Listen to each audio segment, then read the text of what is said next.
sampah miskin. Kamu hanyalah perawat rendahan. Saya cuma mau bantu pasien. Tutup mulutmu. Suatu hari nanti akan kutendang kau keluar seperti barang tak berharga. Dia dihina, dipermalukan, dianggap tidak lebih dari sampah yang layak diinjak-injak. Perawat miskin, kamu tidak pantas ada di sini. Setiap hari dia dimaki, setiap hari dia ditekan. Namun ia tetap diam, tetap bertahan dengan hati yang penuh luka. Hingga suatu hari, rumah sakit itu gempar. Ruang rapat berubah menjadi arena perebutan warisan. Suara teriakan memecah dinding-dinding dingin itu. Dan ketika satu nama dibacakan, semua terdiam. Semua membeku. Semua berlutut. Inilah kisah tentang kesabaran yang menang atas kesombongan. Tentang seseorang yang dipandang rendah, tapi akhirnya berdiri paling tinggi. Buat kalian yang baru hadir di channel ini, terima kasih sudah menyimak cerita kami. Kalau kalian suka dengan kisah penuh pelajaran seperti ini, bantu kami dengan like, komentar, dan subscribe. Semoga yang subscribe dilancarkan rezekinya, diberi kesehatan, dan dimudahkan segala urusannya. Amin. Larut malam di Rumah Sakit Pratama Medika. Lampu neon lorong menyala dingin, memantulkan cahaya putih pucat ke lantai yang licin karena baru dipel. Suara monitor jantung yang berdetak pelan terdengar dari kejauhan, seperti nyanyian kesunyian yang tak pernah berhenti. Di tengah keheningan itu berdiri seorang perawat muda bernama Nadia. Tubuhnya lelah, bahunya lunglai, tetapi matanya tetap jernih penuh kasih. Ia baru saja menyelesaikan shift panjang 14 jam tanpa istirahat. Seragam putihnya basah oleh keringat dan bercak kecil obat, tetapi senyum tipis masih bertahan di wajahnya. "Ayah, aku capek," gumamnya pelan sambil menatap foto seorang pria tua di layar ponselnya. Foto itu menunjukkan dirinya bersama seorang dokter berusia 60 tahun yang tersenyum hangat. Ayah angkatnya, Dr. Harun Pratama, pria yang dulu menyelamatkannya dari panti asuhan dan mengajarinya menjadi manusia yang berarti. Tiba-tiba, suara keras memecah kesunyian. "Hei, perawat!" Nadia menoleh. Di ujung lorong berdiri seorang wanita berbusana mewah. Kalung berlian besar menggantung di lehernya. Wajahnya cantik, tapi matanya tajam seperti pisau. Itulah Tania, istri kakak laki-laki dari direktur rumah sakit. Wanita yang menganggap dirinya pemilik segalanya. "Gue udah nunggu dari tadi. Kenapa obat buat mama belum datang? Lu kerja atau cuma numpang tidur?" Nadia membungkuk sopan. "Maaf Bu, saya baru selesai menangani pasien gawat darurat. Saya langsung ambil obatnya sekarang." Tania mendekat, menatap Nadia dari ujung rambut sampai kaki, lalu mendecak. "Lihat tampang lo, pantas saja semua orang gak respect sama perawat. Miskin, lusuh, dan gak punya masa depan." Nadia menggigit bibirnya, menahan hatinya yang bergetar. "Diam, Nat, jangan terpancing.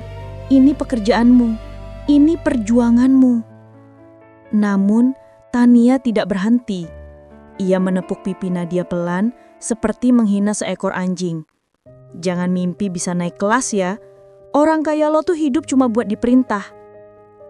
Nadia menunduk pelan. Suaranya hampir tak terdengar. "Saya cuma ingin menolong pasien, Bu." Tania tertawa kecil. "Perawat murah, lo pikir bisa jadi pahlawan?" Hahaha. Nadia menarik napas panjang, dalam hatinya berbisik. "Suatu hari nanti, Bu, dunia akan lihat bahwa martabat bukan diukur dari uang." Di belakang mereka, sepasang mata menyaksikan semuanya diam-diam. Mata seorang pria yang berdiri lemah di pintu ICU, tubuhnya penuh kabel infus dan tabung oksigen. Dialah Dr. Ardi Pratama, direktur rumah sakit, dan suami sah Nadia. Tidak ada yang tahu pernikahan itu. Tidak ada yang tahu rahasia besar yang akan mengubah takdir semua orang. Belum pernah sekalipun Ardi melihat matanya sendiri berkaca-kaca seperti malam itu. Pagi hari, ruang VIP rumah sakit terasa seperti istana kecil dibandingkan dengan ruang pasien biasa. Dinding marmer mengkilap, sofa empuk penuh bantal mahal, aromaterapi mahal mengalir lembut di udara. Di tengah ruangan, Ibu Ratih, mertua Ardi, berbaring di tempat tidur pasien. Wajahnya putih pasi, tetapi matanya tetap tajam seperti singa terluka. Nadia masuk membawa obat dan secawan air hangat. "Selamat pagi, Bu. Saya bawakan obat untuk diminum setelah sarapan." Ibu Ratih memandang Nadia dengan mata penuh kebencian. "Jangan pura-pura manis depan saya. Semua orang tahu kamu dekat sama Ardi cuma mau numpang harta." Nadia berhenti sejenak, tetapi suaranya tetap lembut. "Bu, saya merawat semua pasien dengan sama. Saya nggak..." Plak! Segelas air disambar dari tangan Nadia, jatuh menghantam lantai, pecah berhamburan. "Saya benci perempuan miskin yang pura-pura suci." Ibu Ratih berteriak hingga suaranya menggema di seluruh ruangan. Tania melangkah masuk tersenyum kejam. "Mah, tenang. Pembantu klinik ini cuma cari perhatian. Mana ada yang bisa cinta sama dia? Hidung pesek, kulit gelap, keluarga nggak jelas." Beberapa perawat lain berdiri di depan pintu, menyaksikan semuanya, tetapi tak satu pun yang berani membantu. Ketakutan membuat mereka bisu. Nadia berjongkok memunguti pecahan kaca, satu persatu. Tangannya gemetar, jarinya berdarah tersayat. Tania melipat tangan di dada, memperhatikan dengan puas. "Lihat tuh, Mah, cocok kan kerja jongkok ngurusin sampah seperti itu?" Nadia tidak menegur, tidak membalas, tidak mengeluh. Ia hanya mengumpulkan pecahan kaca sambil menahan sakit lalu berdiri pelan. "Maaf, Bu, saya lanjut kerja." Tetapi Ibu Ratih menahan lengannya erat. "Gue sumpahin lo gak akan pernah bahagia. Orang kayak lo seharusnya disapu keluar dari hidup kami." Nadia menunduk, air matanya jatuh membasahi lantai. "Ya Tuhan, sampai kapan aku harus kuat sendiri?" Di luar ruangan, Ardi berdiri mengawasi melalui kaca bening. Matanya berkaca, nafasnya berat. Dalam suaranya yang serak, ia berkata, "Aku janji, Nat. Ini terakhir kalinya mereka menyakiti kamu. Aku janji." Ia menutup mata menahan sakit di dadanya. Jantungnya melemah, bunyi monitor berdetak tak teratur. Tak ada yang tahu bahwa waktu Ardi hampir habis. Alarm monitor berbunyi keras, membuat seluruh ruang ICU berubah panik. "Kode blue, kode blue." Dokter dan perawat berlarian masuk ke ruang ICU dengan cepat, mendorong troli darurat. Di atas tempat tidur, Ardi tergeletak lemah. Wajahnya pucat, bibirnya membiru. Nafasnya tersendat-sendat seolah tubuhnya sedang berjuang merebut udara terakhir. Nadia berlari masuk, matanya membesar ketakutan. Mas Ardi!" Dokter jaga mendorongnya ke samping. "Nadia keluar, ini darurat." "Tidak," Nadia tidak mau pergi. Ia menempelkan tangan ke dada Ardi, menggenggam tangannya erat-erat. "Mas, buka mata, tolong jangan tinggalin aku. Aku butuh Mas." Suara Nadia pecah penuh ketakutan dan cinta yang terhimpit. Ardi membuka mata perlahan. Dengan sisa tenaga terakhir, ia menatap Nadia dan tersenyum kecil. "Nat, maafin aku. Aku gak sempet lindungin kamu." Nafasnya tersenggal keras. "Mas jangan ngomong gitu. Mas harus kuat. Mas harus hidup." Air mata Nadia jatuh deras membasahi tangan Ardi. Ardi mengeluarkan sebuah cincin kecil dari saku baju rumah sakitnya. Cincin pernikahan mereka. Ia menggenggamnya ke tangan Nadia. "Jangan, biarkan mereka. Injak harga diri kamu." Suaranya melemah. "Mas, jangan pergi, aku mohon." Ardi membelai wajah Nadia untuk terakhir kalinya. "Aku cinta kamu, Nat." Dan pada detik berikutnya, monitor berhenti berbunyi. Bip. Semua orang membeku. Tidak ada suara selain hujan yang mulai turun di luar jendela. Nadia memeluk tubuh Ardi, menangis sekeras-kerasnya. Dalam tangisannya, terdengar bisikan penuh luka. "Kenapa harus aku yang kehilangan? Padahal aku cuma ingin dicintai." Dan di luar ruangan, Tania dan keluarganya berdiri terpaku, bukan karena kehilangan, melainkan karena ketakutan kehilangan kekuasaan. Karena mereka belum tahu bahwa dunia sebentar lagi akan terbalik. Suasana rumah sakit berubah total setelah kepergian Ardi. Bunga papan duka berjajar di lobi. Karangan kata-kata manis berdiri berjajar, seolah semua orang sangat kehilangan. Namun di balik itu, ruangan kecil di lantai 3 dipenuhi wajah-wajah yang berbeda. Bukan sedih, tapi gelisah dan penuh perhitungan. Ruang rapat direksi yang biasanya sibuk dengan grafik dan laporan keuangan, kini penuh dengan keluarga besar. Tania, Ibu Ratih, juga beberapa kerabat yang selama ini jarang terlihat, mendadak muncul dengan pakaian serba hitam, seakan kesedihan menjadikan mereka lebih suci dari biasanya. Nadia duduk di sudut ruangan, mengenakan seragam perawat sederhana. Kepalanya tertunduk, matanya masih sembab karena menangis semalaman. Cincin pernikahan yang tadi malam diberikan Ardi ia genggam di telapak tangan, seolah benda kecil itu satu-satunya hal yang membuatnya masih bisa bernapas. "Baik," suara seorang pria berjas abu-abu memecah keheningan. Itu Pak Rudi, wakil direktur yang selama ini diam-diam bersaing dengan Ardi. "Kita harus cepat menentukan pengganti direktur. Rumah sakit tidak boleh kosong pimpinan terlalu lama. Investor butuh kepastian." Ibu Ratih mengangguk, mengusap sudut matanya dengan sapu tangan Renda.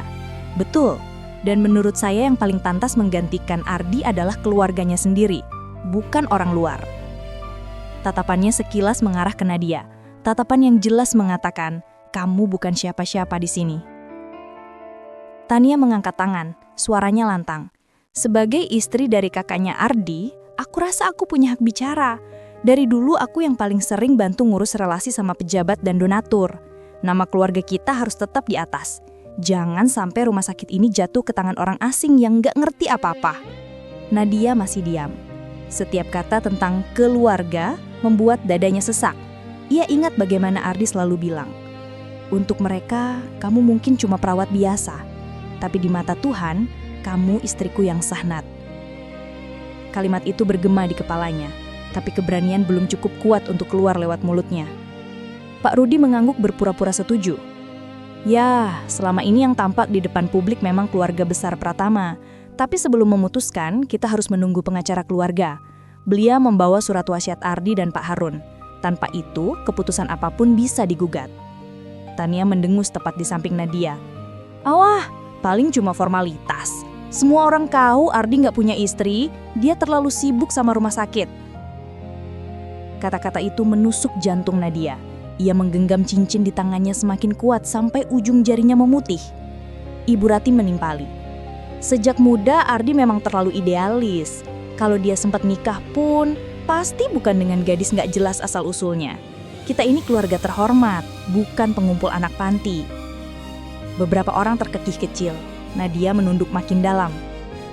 Di saat itulah, pintu ruang rapat diketuk pelan. Semua kepala menoleh. Seorang pria berumur 50 tahunan masuk dengan langkah pasti. Jas hitam rapi, rambut sedikit beruban. Wajah tenang namun berwibawa. Dialah Pak Dimas, pengacara keluarga besar Pratama yang selama ini lebih banyak bekerja di balik layar. "Maaf saya terlambat," ucapnya singkat. "Lalu, sudah siap semua pihak terkait? Saya membawa dokumen terakhir yang ditandatangani almarhum Ardi sebelum sakit." Suasana ruangan langsung berubah. Mata-mata yang tadi sombong kini penuh tegangan. Tania berbisik pada ibunya. Lihat aja, Mah. Pasti semua jatuh ke tangan kita. Ibu Ratih tersenyum tipis, seolah dunia akan terus berpihak padanya. Nadia mengangkat kepala perlahan. Entah kenapa untuk pertama kalinya sejak Ardi meninggal, ia merasa ada sesuatu yang bergerak mendekat. Sesuatu yang bukan lagi sekedar hinaan atau air mata, melainkan kebenaran. Pak Dimas meletakkan map coklat tebal di atas meja. Kertas-kertas penting, penuh stempel dan tanda tangan, tersusun rapi di dalamnya. Ia membuka lembaran paling atas, mengenakan kacamata tipis, lalu menatap seisi ruangan. Sebelum saya membacakan isi surat ini, saya ingin mengingatkan satu hal, katanya tegas. Almarhum Ardi menandatangani dokumen ini dalam keadaan sadar sepenuhnya. Disaksikan 2 dokter dan notaris resmi. Jadi, apapun isinya, keputusan ini sah secara hukum. Tania berbisik sinis ke ibunya. Lebay amat, ya jelaslah semua buat keluarga. Nadia meremas rok seragamnya di bawah meja. Punggungnya tegang, jantungnya berdetak terlalu cepat. Pak Dimas mulai membaca. Dengan ini, saya, Ardi Pratama, dalam keadaan sadar dan tanpa paksaan, menyatakan wasiat terakhir saya sebagai berikut. Poin pertama, seluruh saham kepemilikan saya di Rumah Sakit Pratama Medika, termasuk seluruh aset pribadi yang terdaftar atas nama saya, akan saya wariskan sepenuhnya kepada istri sah saya. Ruangan langsung gaduh. Istri sah? Suara beberapa anggota keluarga meledak bersamaan. Ibu Ratih mengangkat tangan, wajahnya pucat dan marah. Pak Dimas, ini pasti salah. Anak saya belum menikah. Tidak mungkin. Pak Dimas tetap tenang. Sebelum menolak, sebaiknya ibu dengar sampai selesai. Ia melanjutkan bacaan dengan suara mantap. Istri sah saya, Nadia Putri Pratama, yang selama ini bekerja sebagai perawat di rumah sakit ini, saya tunjuk sebagai pemilik sah seluruh warisan saya. Waktu berhenti. Nama itu menggantung di udara. Nadia Putri Pratama. Semua kepala menoleh ke arah Nadia yang duduk di ujung meja. Perawat sederhana dengan seragam putih kusam. Gadis yang tadi pagi mereka hina tanpa berpikir. Nadia membeku. Ia merasa lantai bergoyang di bawah kakinya. Suara gemuruh darahnya di telinganya lebih keras daripada suara apapun di ruangan itu. Tania menghentak meja. Gak mungkin, ini pasti akal-akalan lo sama perawat murahan ini, Pak Dimas. Ardi gak mungkin nikah sama orang kampungan kayak dia. Ibu Ratih ikut berdiri, tubuhnya gemetar. Betul, saya ibunya. Kalau Ardi nikah, mana mungkin saya gak tahu. Pak Dimas menutup berkas sejenak, lalu mengambil satu map kecil lain. Almarhum Ardi dan Nadia menikah secara sah 3 tahun lalu. Ini fotokopi buku nikah mereka. Ini rekaman video ijab kabul di depan penghulu, dan ini surat keterangan resmi dari KUA. Ia sodorkan dokumen-dokumen itu ke tengah meja. Satu persatu keluarga memeriksa.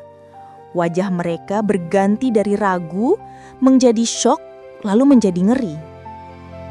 Di layar ponsel yang dibuka Pak Dimas, terdengar suara Ardi jelas. Saya terima nikahnya Nadia binti dengan mas kawin seperangkat alat sholat dibayar tunai. Suara saksi dan penghulu menyusul menjadi bukti yang tak bisa dibantah. Nadia menutup mulutnya dengan tangan. Air mata yang tadi sudah kering kembali mengalir. Malam pernikahan sederhana itu kembali terbayang. Mereka menikah diam-diam di sebuah musola kecil dekat pantai, hanya disaksikan ayah angkatnya dan Pak Dimas. Ardi memeluknya erat waktu itu. Aku nggak butuh pesta. Aku cuma butuh kamu sah jadi istriku di hadapan Tuhan. Dan kini, di ruangan penuh orang yang pernah merendahkannya, kebenaran itu diucapkan dengan lantang. Pak Dimas melanjutkan, mulai hari ini secara hukum dan moral, pemilik sah saham dan jabatan Direktur Utama Rumah Sakit Pratama Medika adalah Nadia Putri Pratama. Saya harap semua pihak menghormati keputusan almarhum. Ruangan sunyi. Tidak ada yang berani bicara. Hanya terdengar isak tertahan Nadia yang masih sulit percaya pada kalimat yang baru saja ia dengar. Dunia yang selama ini menindasnya pelan-pelan berputar, dan posisinya mulai berubah. Enggak terima.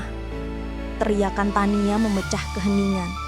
Ia menyambar dokumen di tangannya lalu merobeknya sebagian sebelum Pak Dimas cepat-cepat menarik sisanya. Gue nggak akan biarin rumah sakit keluarga gue jatuh ke tangan orang kayak dia. Ini rumah sakit Pratama, bukan rumah sakit perawat murahan. Ibu Ratih berdiri limbung, memegang dadanya seperti hendak pingsan. Pak Dimas, tolong, ini pasti ada yang salah. Anak saya nggak mungkin milih perempuan yang bahkan nggak selevel sama keluarga kami. Nadia mengangkat kepala pelan. Untuk pertama kalinya sejak rapat dimulai, ia membuka suara. Bu, suara itu lirih, namun ruangan yang penuh amarah seketika hening. Semua menoleh ke arah Nadia. Ia menghapus air mata dengan punggung tangan, lalu berdiri, meski lututnya terasa lemas. Bu, saya nggak pernah minta jadi istri Mas Ardi. Saya juga nggak pernah minta warisan atau jabatan ini. Saya hanya mencintai beliau, apa adanya. Saat beliau sakit, saya yang ada di sampingnya. Saat beliau sesak nafas malam-malam, saya yang mengganti oksigennya. Bukan uang, bukan jabatan. Cukup main drama lo. Perawat manis kayak lo pasti seneng dong sekarang. Dari tidur di kosan kumuh langsung jadi nyonya pemilik rumah sakit. Nadia menatapnya dengan mata yang sekarang mulai memancarkan sesuatu yang berbeda. Bukan lagi ketakutan, tapi luka yang berubah jadi kekuatan. Kalau benar saya hanya kejar harta, Neng, saya nggak akan bertahan dihina setiap hari. Saya bisa saja pergi dari dulu. Tapi saya tetap di sini, karena saya cinta Mas Ardi, bukan karena siapa kalian. Kata-kata itu menusuk. Pak Dimas kembali angkat bicara. Saya paham ini berat untuk keluarga. Tapi ingat, almarhum Ardi bukan milik satu pihak saja. Beliau punya hak menentukan masa depannya sendiri. Dan ini adalah keputusannya yang terakhir. Ia menatap Nadia. Nadia, sesuai surat wasiat, kamu berhak sepenuhnya atas posisi direktur utama. Tapi kamu tidak dipaksa menerimanya. Kalau kamu ingin, kamu bisa menolak, menjual saham, atau menunjuk wakil. Nadia terdiam. Ia menutup mata. Wajah lelah Ardi muncul di kepalanya. Cara pria itu menggenggam tangannya di detik-detik terakhir. Jangan biarkan mereka injak harga diri kamu. Jika ia menolak, maka semua hinaan itu seolah dibenarkan. Jika ia menerima, ia harus menanggung beban berat yang mungkin akan dibenci banyak orang. Nadia menarik napas panjang, lalu membuka mata. Saya akan menerima amanat Mas Ardi. Suara Nadia bergetar, tapi jelas. Saya akan memimpin rumah sakit ini, bukan untuk balas dendam, tapi untuk menjaga apa yang beliau bangun selama ini. Pak Dimas mengangguk bangga. Mulai hari ini, secara resmi, Nadia Putri Pratama adalah Direktur Utama Rumah Sakit Pratama Medika. Kata-kata itu menggema di ruangan. Beberapa dokter muda yang hadir sebagai saksi bertepuk tangan pelan, ragu namun tulus. Sebagian karyawan yang diam-diam menyupai Nadia sebagai perawat yang sabar, tersenyum haru. Sementara di sudut ruangan, Tania menggertakkan gigi, matanya menyala penuh kebencian. Lo pikir gue bakal tinggal diam, Nat? Lo pikir dengan kertas dan stempel lo bisa jadi ratu di sini? Kita lihat, sampai kapan lo kuat? Dan di kursinya, Ibu Ratih menunduk, air mata jatuh satu persatu. Untuk pertama kalinya, ia menyadari bahwa selama ini ia tidak pernah benar-benar mengenal anaknya sendiri. Hari pertama Nadia sebagai direktur utama tiba lebih cepat dari yang ia bayangkan. Pagi itu, langit Jakarta berwarna abu-abu, awan menggantung berat, seolah ikut merasakan campuran takut dan siap yang sedang ia rasakan. Ia berdiri di depan cermin kecil di kosannya yang sederhana. Bukan, sekarang sudah bukan kosan. Ini masih tempat yang sama, tetapi maknanya berbeda. Ia kini bisa membeli apartemen mewah kalau mau. Namun ia memilih tetap di sini untuk mengingat dari mana ia berasal. Di atas kasur tipis, ada 2 baju yang terlipat rapi. Sebuah setelan formal hitam yang baru dibelikan Pak Dimas, dan seragam perawat putih yang sudah mulai memudar warnanya karena sering dicuci. Nadia menatap keduanya lama. Pikirannya melayang pada momen-momen ketika ia mengganti infus pasien, menenangkan ibu-ibu yang menangis, menuntun anak kecil ke ruang operasi dengan senyum palsu agar mereka tidak takut. Semua itu ia lakukan dengan seragam putih sederhana itu. Perlahan, ia mengambil seragam perawat. Aku naik jabatan, tapi aku tetap perawat, ucapnya pada diri sendiri. Beberapa jam kemudian, seluruh staf rumah sakit berkumpul di aula besar. Spanduk bertuliskan pengangkatan direktur utama baru terpasang di belakang panggung kecil. Dokter, perawat, staf administrasi, bahkan petugas kebersihan, semuanya hadir. Bisik-bisik menyebar cepat ketika Nadia melangkah masuk ke aula dengan seragam perawat, bukan jas direktur. Itu kan Mbak Nadia perawat UGD. Katanya dia istri sah Pak Ardi. Masa sih? Tapi kok bajunya gitu doang? Di barisan depan, Tania dan beberapa anggota keluarga duduk dengan wajah masam. Mereka jelas tidak suka berada di acara ini, tetapi kehadiran mereka dibutuhkan untuk menunjukkan kebersamaan. Pak Dimas naik ke podium terlebih dahulu. Bapak Ibu sekalian, mulai hari ini, berdasarkan surat wasiat almarhum Ardi Pratama dan persetujuan notaris, jabatan Direktur Utama Rumah Sakit Pratama Medika resmi dialihkan kepada Ibu Nadia Putri Pratama. Tepuk tangan terdengar, masih ragu, tapi cukup sopan. Nadia, silahkan naik. Nadia melangkah ke podium. Jantungnya berdebar kencang. Ia bisa merasakan ratusan mata menatapnya. Ada yang meremehkan, ada yang penasaran, ada yang berharap, dan ada juga yang diam-diam kagum. Ia memegang mikrofon dengan tangan sedikit bergetar. Assalamualaikum warahmatullahi wabarakatuh. Suara salamnya menggema di aula. Nama saya Nadia. Sebagian besar dari kalian mengenal saya sebagai perawat biasa yang sering mondar-mandir di UGD dan ruang rawat. Hari ini, status saya berubah, tapi hati saya tetap sama. Ia menatap ke arah para perawat yang berdiri di belakang. Saya berdiri di sini bukan karena saya yang paling pintar, bukan juga karena saya lebih tinggi dari kalian. Saya berdiri di sini karena seseorang yang sangat kalian hormati, almarhum Pak Ardi, mempercayakan amanah ini kepada saya. Matanya berkaca-kaca, namun ia terus melanjutkan.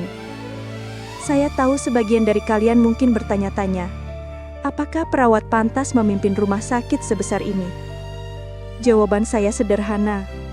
Yang pantas memimpin bukan hanya orang yang lahir dari keluarga kaya atau punya gelar panjang, tapi orang yang mau mendengarkan, mau bekerja, dan mau menjaga hati. Saya tidak akan merombak semuanya dalam sehari. Saya akan belajar dari dokter-dokter senior, dari manajemen, dan dari kalian semua. Tapi satu hal yang ingin saya ubah mulai sekarang. Tidak ada lagi orang kecil yang diperlakukan seperti sampah di rumah sakit ini. Tidak ada lagi perawat yang dimarahi di depan pasien. Tidak ada lagi satpam yang direndahkan. Tidak ada lagi petugas kebersihan yang dipanggil dengan teriakan. Beberapa petugas kebersihan di sudut ruangan menunduk, menahan haru. Karena saya tahu rasanya dianggap tidak berharga. Nadia menunduk sebentar, menahan air mata. Kalau kalian bersedia berjalan bersama saya, mari kita bangun rumah sakit ini bukan hanya sebagai tempat mencari uang, tapi sebagai tempat menyembuhkan, bukan hanya tubuh, tapi juga hati. Tepuk tangan kali ini lebih keras, lebih tulus. Beberapa perawat menitikkan air mata. Bahkan beberapa dokter yang tadinya skeptis mulai mengangguk pelan. Di barisan depan, wajah Tania mengheras. Ia berbisik pada ibunya. Dia pikir dengan pidato manis begitu semua orang bakal lupa asal-usulnya.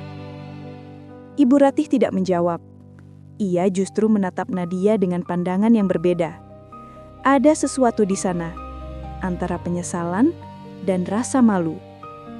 Hari itu, seragam putih sederhana berdiri di podium tertinggi. Dan untuk pertama kalinya, banyak orang yang melihat perawat bukan sebagai pelayan, tapi sebagai pemimpin. Sejak pagi, suasana Rumah Sakit Pratama Medika terasa berbeda. Setelah pengangkatan resmi, kabar bahwa perawat biasa menjadi direktur utama menyebar bagai angin badai. Grup WhatsApp staff, kantin, bahkan lift semuanya dipenuhi bisikan yang tidak bisa dihentikan.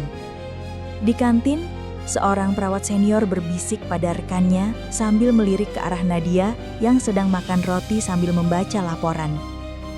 Aku sih seneng ya, dia orang baik, tapi emang beneran sah istri Pak Ardi. Temannya mengangguk pelan. Pak Dimas nunjukin buku nikah dan videonya kok. Kaget banget sih aku, ternyata selama ini dia nyimpen sesuatu yang besar. Perawat lain menambahkan suara pelan namun penuh hormat. Dan lihat, tadi waktu dia pidato, matanya benar-benar tulus. Aku bisa ngerasa dia bukan cuma pengen kekuasaan. Namun tidak semua orang merasakan hal yang sama. Di sudut ruangan, duduklah Tania dengan dua wanita lain, anggota keluarga besar yang sejak awal merasa rumah sakit ini milik mereka. Tania mengaduk kopi dengan gerakan cepat. Wajahnya merah menahan marah. Gue gak bisa terima, sumpah. Masa seluruh orang di rumah sakit ini sekarang tunduk sama pembantu suntik? Salah satu wanita menimpali. Dia benar-benar bikin kita malu. Semua orang bakal ketawa lihat keluarga Pratama dipermalukan sama perawat miskin. Tania menggenggam tangan. Gue harus lakuin sesuatu. Gue gak akan biarin dia duduk di kursi direktur lebih lama. Lo mau ngapain? Tanya temannya sedikit khawatir. Tania tersenyum miring. Senyum yang tidak pernah berarti hal baik.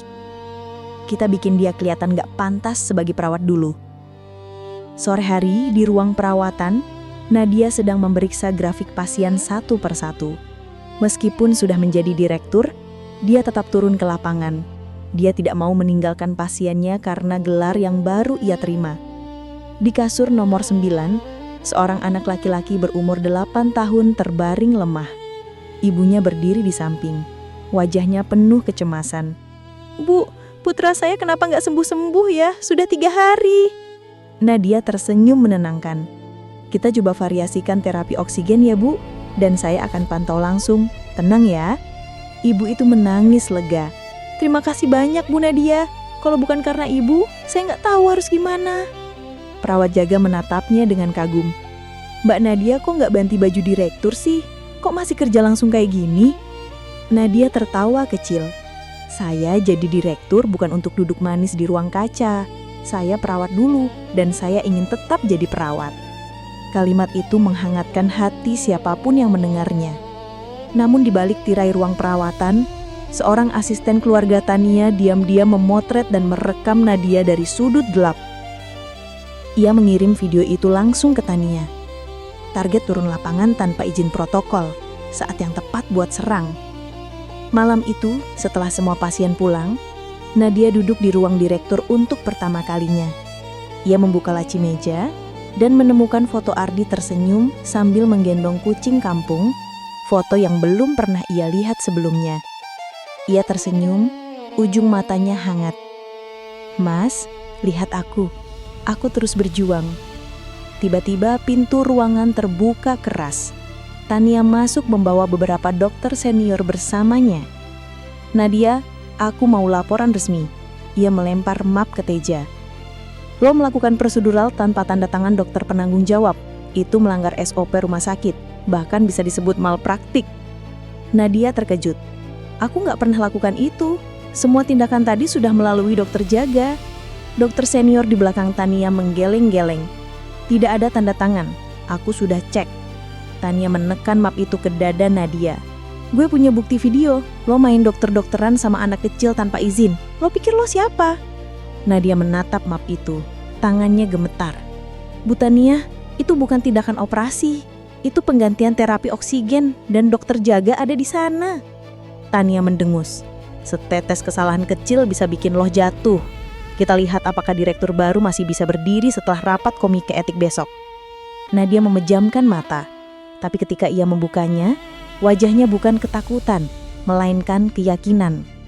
Silahkan, saya tidak takut diperiksa. Saya tidak melakukan pelanggaran. Tania mendekat, berbisik di telinganya. Lo harusnya takut, Nat. Ini baru awal. Tania pergi meninggalkan Nadia sendiri dalam ruangan besar itu. Untuk pertama kalinya sejak Ardi pergi, Nadia merasa benar-benar sendirian. Namun dalam kesunyian ia mendengar seperti suara Ardi berbisik dari jauh. Jangan pernah tunduk pada ketidakadilan, Nat. Dan Nadia tahu, badai sebenarnya baru saja dimulai. Keesokan paginya, ruang rapat komite etik penuh sesak.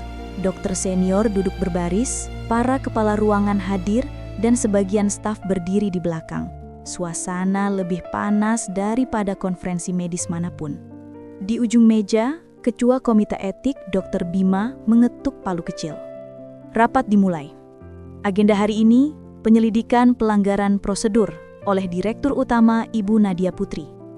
Bisik-bisik tajam memenuhi ruangan. Tania berusaha menahan senyumnya yang hampir pecah. Nadia duduk lurus. Kedua tangannya terlipat di pangkuan.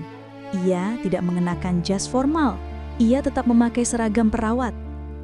Dr. Bima membuka rapat. Kami menerima laporan bahwa Ibu Nadia melakukan tindakan medis tanpa izin pada pasien anak kemarin sore. Saya persilahkan pelapor untuk menyampaikan bukti. Tania berdiri, melangkah maju penuh percaya diri. Terima kasih, Dok. Semua sudah jelas di sini. Ia menekan tombol remote dan layar monitor besar menampilkan rekaman video Nadia memeriksa pasien anak. Suara dalam ruangan berubah riuh. Dia ganti terapi oksigen tanpa tanda tangan dokter. Berbahaya itu kalau pasien alergi. Gimana kalau tekanan oksigen salah? Bisa fatal. Tania menyilangkan tangan dan menatap ke Nadia seperti predator. Lihat, ini bukti bahwa orang seperti dia nggak pantas pimpin rumah sakit. Ia menatap seisi ruangan. Saya minta komite etik mencopot Nadia dari posisi direktur. Bahkan kalau perlu, melaporkan ke polisi untuk dugaan malpraktik. Beberapa orang mulai mengangguk. Beberapa dokter terlihat ragu. Dan Nadia tetap diam. Ketua komite etik mengatapnya. Nadia, apakah kamu punya pembelaan? Nadia berdiri perlahan, menarik napas panjang. Terima kasih, Dok. Saya tahu video itu kelihatan buruk, tapi ada hal yang tidak diperlihatkan di sana. Matanya menatap semua orang. Anak itu sesak dan saturasi oksigennya turun drastis. Dokter jaga saat itu berada tepat di sebelah saya dan memberi instruksi langsung.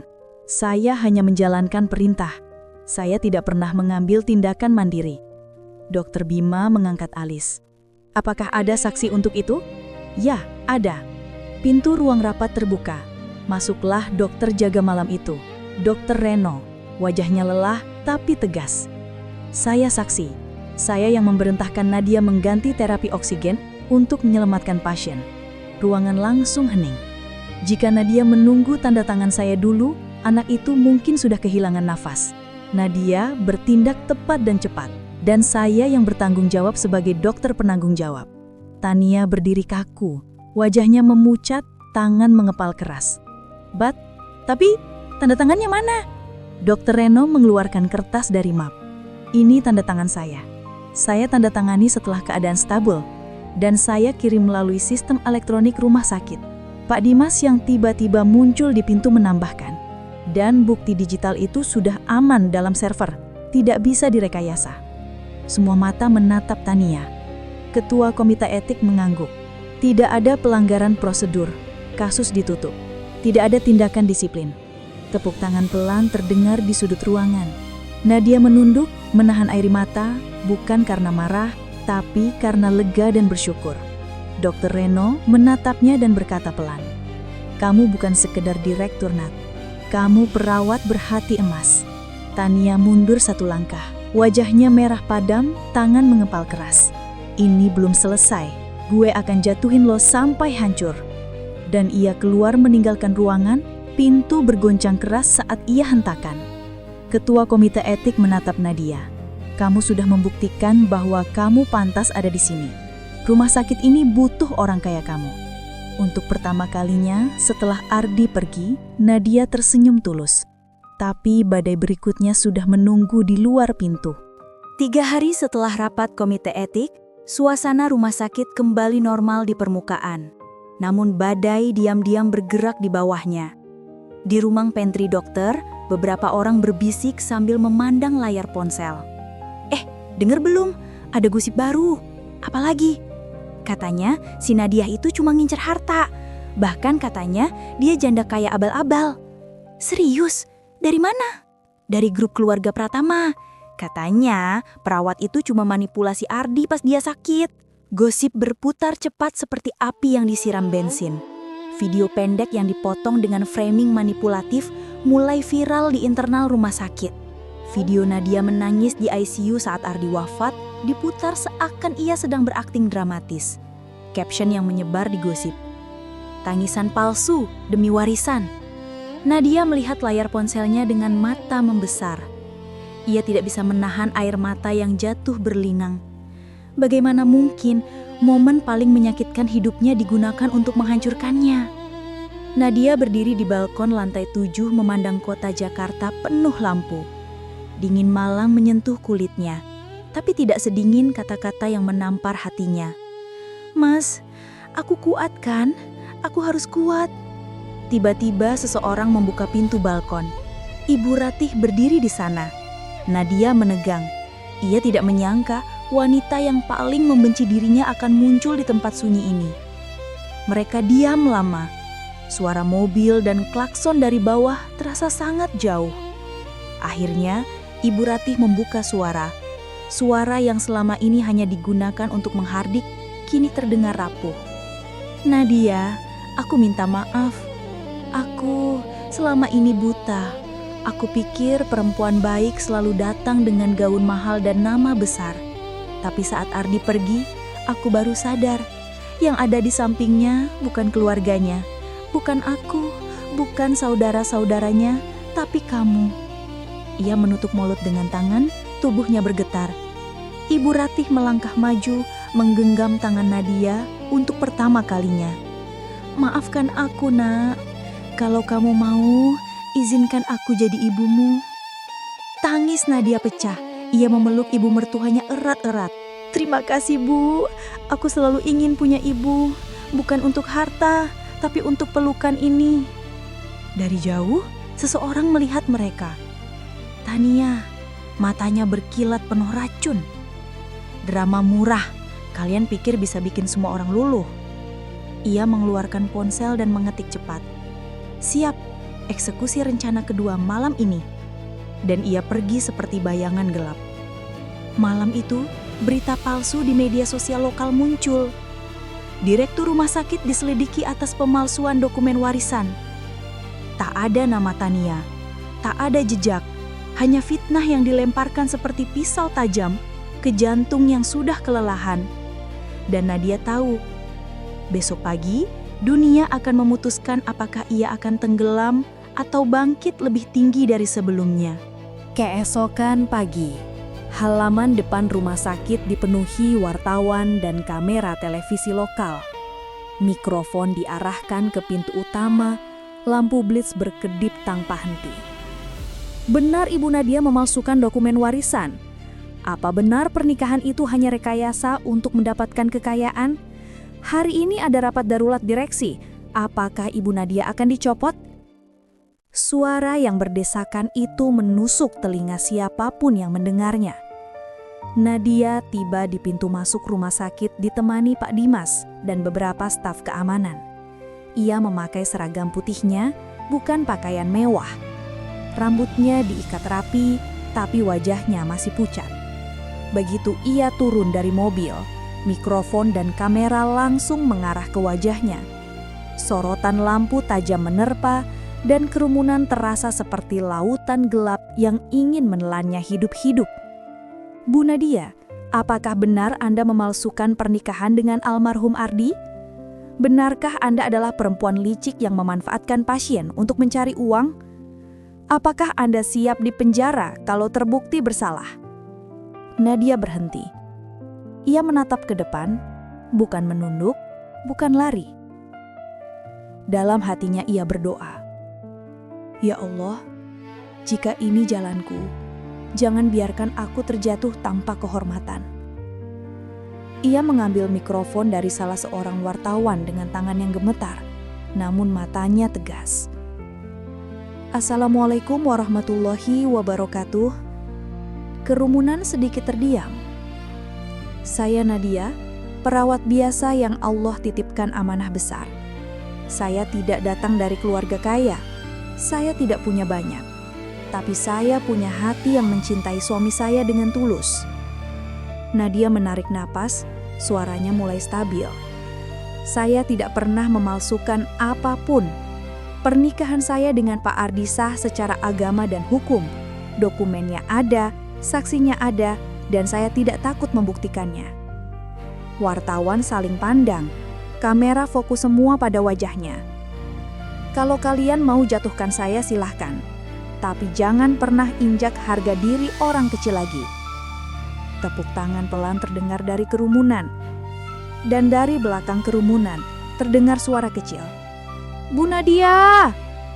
Seorang ibu berlari sambil mendorong kursi roda anak laki-lakinya, pasien yang Nadia selamatkan. "Ini ibu yang nolong nyawa anak saya. Tanpa beliau, anak saya sudah nggak ada." Ibu itu berlutut di depan Nadia sambil menangis. "Biarkan saya berbicara. Saya saksi. Beliau malaikat penyelamat." Kerumunan gemuruh. Keadaan berubah total dalam hitungan detik. Orang-orang yang tadinya menatap Nadia dengan curiga, kini saling berbisik dengan mata berkaca. Tania Datung terlanggat, bersiap melihat kehancuran. Namun saat melihat massa mendukung Nadia, wajahnya membeku. Dan di belakangnya muncul sosok yang tidak ia duga. Ardi, dalam foto portret memorial yang dibawa oleh staf, diletakkan tepat di samping Nadia. Seolah suaminya sendiri berdiri mendukung dalam diam. Nadia memegang bingkai foto itu, memeluknya, dan berkata lirih pada kerumunan, "Saya tidak akan menyerah, karena cinta tidak pernah kalah." Dan tepuk tangan besar memenuhi halaman rumah sakit. Pada saat itu, Nadia tidak lagi sendirian. Setelah kejadian di depan rumah sakit, suasana di dalam gedung berubah drastis. Bukan lagi bisik-bisik tajam, bukan lagi tatapan sinis yang menusuk. Banyak mata kini menatap Nadia dengan rasa hormat baru. Bukan karena jabatannya sebagai direktur, tetapi karena keberaniannya berdiri sendiri melawan fitnah. Di ruang direktur, Nadia duduk menghadap jendela besar. Di luar, matahari sore menyinari gedung-gedung, membuat bayangan panjang yang memeluk kota.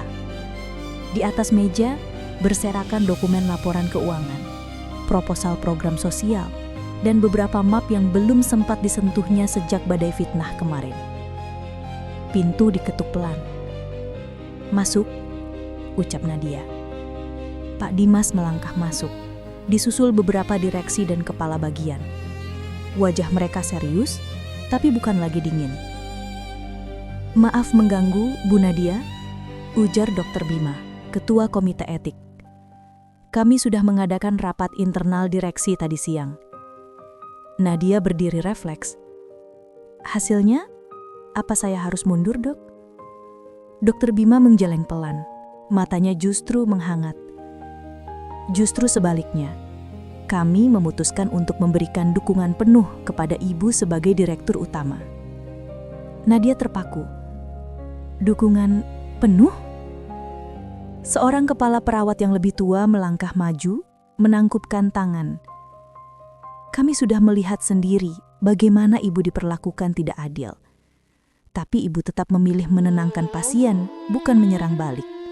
Rumah sakit ini butuh pemimpin yang tidak goyah ketika dihina. Kepala bagian keuangan juga menambahkan.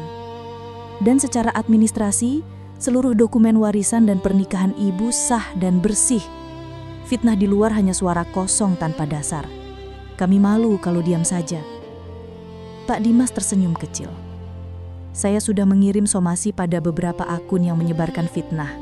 Kalau mereka tidak minta maaf dan menghapus kontennya, kami akan tempuh jalur hukum. Tapi saya yakin kebenaran pelan-pelan sudah mulai bicara.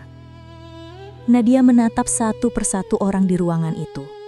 Mereka bukan lagi sekedar rekan kerja. Mereka adalah saksi bahwa ia tidak lagi sendirian. Tapi, kenapa kalian memilih percaya pada saya? Tanya Nadia pelan. Dokter Bima menjawab, karena kami melihat cara kamu menatap pasien, bukan cara kamu menatap uang. Dan itu sesuatu yang sudah lama hilang dari dunia medis. Nadia menutup mulut, air matanya menetes tanpa bisa ditahan. Terima kasih. Suara itu bergetar, tetapi di dalamnya ada kekuatan baru. Pak Dimas mengeluarkan satu map lagi.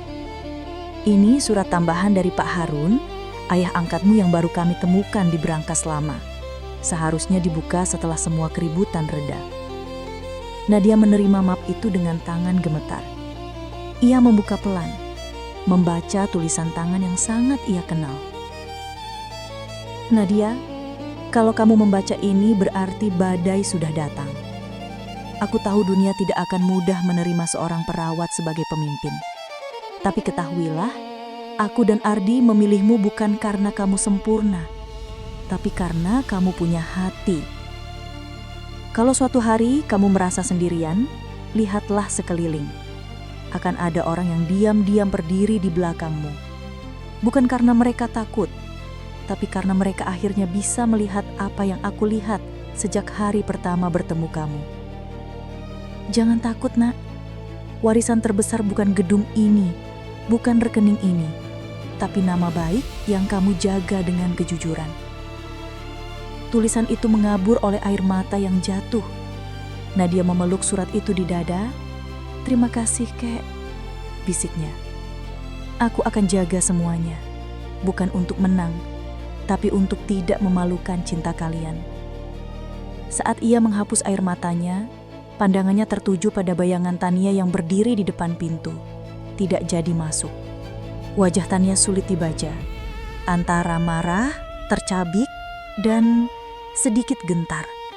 Mata mereka bertemu sebentar, Tania menghindar, lalu pergi tanpa sepatah kata.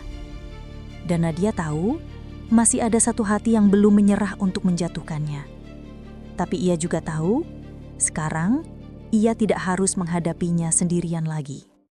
Malam itu, langit tampak lebih gelap dari biasanya.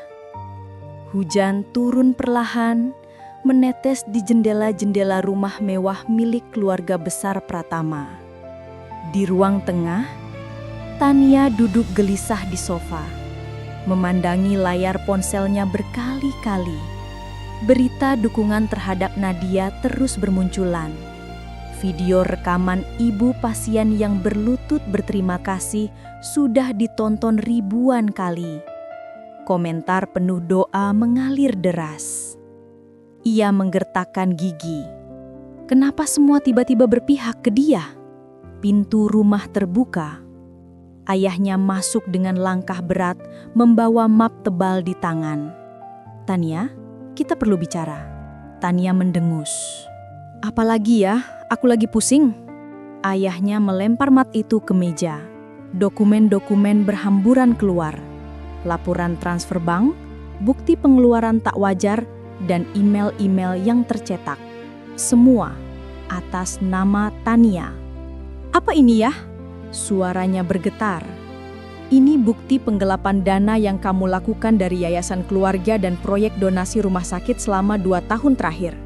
Jawab sang ayah dingin. Tania membeku. Ini semua untuk keluarga?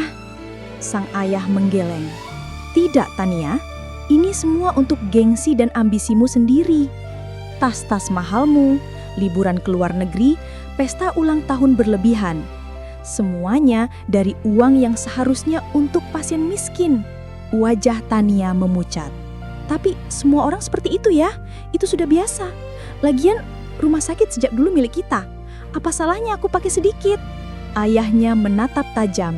Salahnya adalah kamu tidak pernah belajar bersyukur. Kamu menganggap semua ini milikmu, padahal ini amanah. Ia menarik napas panjang. Suaranya berat. Pak Dimas sudah menghubungi saya. Kalau Nadia mau, dia bisa melaporkan semua ini dan kamu bisa habis di penjara. Tania melotot. Dia berani? Dia tidak akan melakukan itu. Potong ayahnya pelan. Dia berbeda denganmu. Tania terdiam. Justru karena itu, aku yang malu. Malu punya anak yang selama ini merasa paling benar, padahal yang paling rendah akhlaknya. Kata-kata itu menusuk lebih tajam daripada apapun yang pernah Tania dengar. Ia duduk lunglai. Terus sekarang aku harus apa? Suaranya kecil. Ayahnya menatapnya dalam-dalam. Kamu datang ke Nadia. Kamu minta maaf. Kamu kembalikan apa yang kamu ambil. Dan kamu berhenti merasa hidup di atas semua orang. Tania menggeleng kuat. Gak bisa ya, harga diriku. Harga diri? Sambar ayahnya. Kamu gak punya lagi yang namanya harga diri. Sejak kamu menginjak harga diri orang lain. Tania terdiam, bibirnya bergetar. Kalau kamu tidak datang minta maaf, aku sendiri yang akan bawa semua dokumen ini ke media. Biar dunia tahu siapa sebenarnya yang merusak nama keluarga Pratama. Tania menatap ayahnya tak percaya. Kok segitunya ya? Karena aku lebih takut pada Tuhan daripada omongan orang. Hening panjang. Akhirnya, Tania berdiri. Matanya basah. Baik, besok aku ke rumah sakit. Ayahnya menatapnya. Kali ini dengan sedikit harapan. Datang sebagai manusia, bukan sebagai ratu. Tania tidak menjawab. Ia melangkah ke kamarnya pelan, sementara hujan di jendela luar terus turun, seolah sedang membasuh topeng-topeng yang siap jatuh satu persatu. Pagi itu, suasana rumah sakit terasa lebih tenang. Mungkin karena badai fitnah sudah mulai mereda, atau mungkin karena orang-orang mulai percaya bahwa kebaikan masih punya tempat di dunia yang keras ini.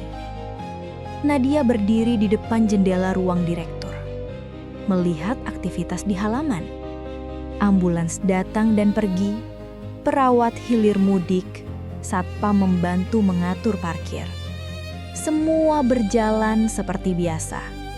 Tapi ia tahu, di balik rutinitas itu, sesuatu sudah berubah. Cara mereka saling memandang. Pintu diketuk pelan. Masuk, ucap Nadia. Saat pintu terbuka, yang muncul adalah sosok yang tidak ia duga. Tania. Tanpa make up berlebihan, tanpa tas bermerek, tanpa rombongan pengikut. Hanya Tania, dengan wajah pucat dan mata lelah. Nadia menegang sejenak, namun ia tetap berdiri di tempat. Tania, ada perlu apa? Nada suaranya datar, bukan sinis, bukan pula hangat. Tania menutup pintu di belakangnya. Ia berdiri di tengah ruangan, seperti seseorang yang tersesat dan tidak tahu harus mulai dari mana. Aku mau ngomong, katanya lirih. Nadia mengangguk pelan. Aku dengar. Hening sejenak. Hanya suara jam dinding yang terdengar. Aku benci kamu dari awal. Bukan karena kamu salah, tapi karena kamu adalah sesuatu yang gak bisa aku kontrol. Dulu, selama Ardi belum menikah, keluargaku yang paling berpengaruh di sini. Semua orang cari muka ke kita. Terus kamu datang, pakai seragam putih lusuh. Dan pelan-pelan, tanpa aku sadari, semua orang mulai ngomongin kamu sebagai perawat yang baik, bukan kami, sebagai keluarga pemilik. Tania tersenyum miris. Aku gak sanggup lihat spotlight berpindah, jadinya aku jatuhin kamu. Berkali-kali. Nadia menghela nafas. Kenapa kamu cerita ini sekarang? Tania menatap Nadia. Mata berkaca-kaca. Aku sudah gak punya apa-apa untuk dipertahankan. Papa nemu semua kebusukan yang aku lakuin. Uang yang aku ambil dari yayasan, dari donasi, dari proyek. Ia terisak. Dan sekarang aku punya dua pilihan. Pura-pura gak salah, atau ngaku dan minta maaf ke orang yang paling sering aku sakiti. Nadia menatapnya lama. Mencoba membaca apakah ini hanya permainan lain atau benar-benar kejujuran. Aku minta maaf, Nat, kata Tania akhirnya. Kamu gak wajib maafin aku. Kamu bahkan punya hak buat laporin aku. Tapi kalau sedikit aja di hati kamu ada ruang untuk pengampunan, aku mohon, jangan hancurkan hidupku seperti aku berusaha menghancurkan kamu. Suara itu pecah di akhir kalimat. Air mata Tania jatuh membasahi lantai marmer kantor direktur. Nadia diam lama. Di dalam dirinya, perang berkecamuk. Bagian yang terluka berteriak ingin melihat Tania merasakan sakit yang sama. Tetapi bagian yang mencintai Ardi dan ayah angkatnya tahu, balas dendam tidak pernah menjadi ajaran mereka. Nadia melangkah mendekat. Tania, ucapnya pelan. Kamu benar, kamu sudah menyakitiku. Bahkan kadang aku berharap kamu ngerasain sedikit aja apa yang aku rasakan waktu kamu hina aku. Tania menunduk, menangis lebih keras. Tapi aku gak mau jadi orang yang sama jahatnya seperti apa yang kamu bayangkan tentang aku. Nadia mengulurkan tangannya, mengangkat dagu Tania agar menatapnya. Aku maafin kamu. Tania menatapnya tak percaya. Kamu beneran? Aku maafin kamu. Ulang Nadia. Tapi kamu tetap harus bertanggung jawab. Kamu harus kembalikan uang yang kamu ambil. Kamu harus bersedia bantu yayasan pasien miskin yang dulu kamu rugikan. Bukan karena aku ingin menghukummu, tapi karena itu satu-satunya cara kamu menebus kesalahanmu, bukan di mataku, tapi di hadapan Tuhan. Tania mengangguk cepat. Air matanya jatuh semakin deras. Aku siap. Aku gak mau lagi hidup dengan kebohongan. Nadia tersenyum kecil. Senyum yang tidak menyembunyikan luka, tetapi mau berbagi ruang dengan keikhlasan. Kalau begitu, mulai hari ini kita bukan musuh. Kita hanya dua perempuan yang sama-sama belajar dari kesalahan. Tania menutup wajahnya, menangis dalam-dalam. Lega, takut, malu, semua bercampur jadi satu.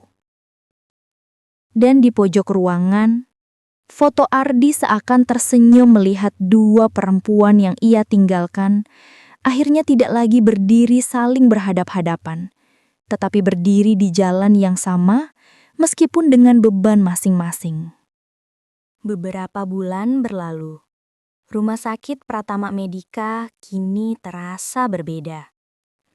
Di papan informasi, bukan hanya jadwal dokter dan daftar poli yang terpampang, tapi juga program-program baru. Layanan gratis pasien duafa, klinik ibu dan anak rakyat kecil, beasiswa perawat berprestasi. Di sudut lobi ada kotak donasi besar bertuliskan, "Untuk mereka yang tidak punya suara." Nadia berdiri di balkon lantai 2, memperhatikan semua perubahan itu dengan mata berkaca-kaca. Bukan karena bangga, tapi karena bersyukur bisa menjadi bagian dari sesuatu yang lebih besar dari dirinya sendiri. Tania kini sibuk mengurus yayasan sosial rumah sakit. Bukan di posisi teratas, bukan pula dengan fasilitas mewah. Ia lebih sering berada di luar, mengunjungi kampung-kampung miskin, duduk di lantai bersama ibu-ibu yang tidak mampu membayar biaya melahirkan. Suatu hari, Tania mengirim foto ke Nadia. Seorang anak kecil yang sedang tersenyum di kursi roda baru. Dulu aku ambil hak mereka. Sekarang aku belajar mengembalikan. Tulisnya di pesan teks. Nadia tersenyum, menghapus air yang menggenang di pelupuk mata. Sore itu, seperti hari-hari tertentu yang ia sisihkan, Nadia mengunjungi makam Ardi dan Pak Harun di TPU Keluarga. Langit senja berwarna jingga keemasan, angin membawa aroma tanah basah dan bunga Kamboja. Ia meletakkan 2 buket bunga melati putih. Satu untuk laki-laki yang mengajarinya arti keluarga. Satu lagi untuk laki-laki yang mengajarinya arti cinta. Mas, Kek, Nadia duduk bersimpuh, tangannya menyentuh batu nisan. Banyak yang terjadi sejak kalian pergi.